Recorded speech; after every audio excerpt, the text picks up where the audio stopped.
To her relief, the strange woman was there, waiting for her. "Someone has stolen my necklace," Tiwa cried as she approached the strange woman who smiled at her. Tiwa feared that her strange sickness would return and pleaded for the woman to help her. The strange woman urged her to stop crying as she put her hand in her pocket and brought out the necklace. "I am with the necklace," she said to Tiwa, who looked so relieved to see it. At this point, Tiwa's body began to weaken as her sickness gradually returned to her body. "Please, can I have the necklace back? My body is getting weak," she said to the old woman, who told her that she would only be given the necklace if she agrees to do something for her in return. Tiwa, filled with desperation, asked the woman what she wanted, and the strange woman revealed to her that she wanted her womb in return.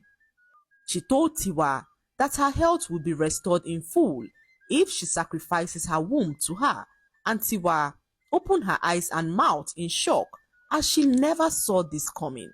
She thought the woman was a god sent to her. Little did she know that she was evil.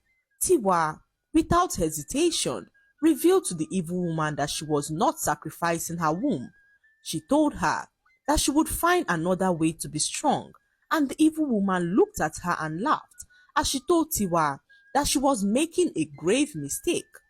She revealed that Tiwa would never be healthy again in her life without the necklace, and Tiwa, although worried to hear this, had faith that one day she will receive her complete healing. She returned home and indeed fell sick again, but this time the sickness was worse. Tiwa could barely stand or walk and was confined to her bed. Her stepmother Morenike had no compassion for her and starved her of food, saying that if Tiwa chooses to lay in bed all day, then she doesn't deserve to be given any food.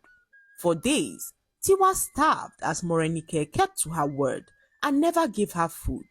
Her half-sister Tolu, on seeing how weak Tiwa had become, decided to secretly share her food with Tiwa.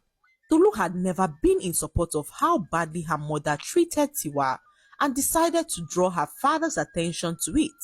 However, her father seemed so nonchalant about it. Tolu became so worried and decided to seek the advice of her sisters about what they could do to help Tiwa. Her sisters, Iremide and Ajoke, called her stupid for caring about Tiwa. Despite their dismissive attitude, Tolu could not ignore the sufferings of her half-sister Tiwa.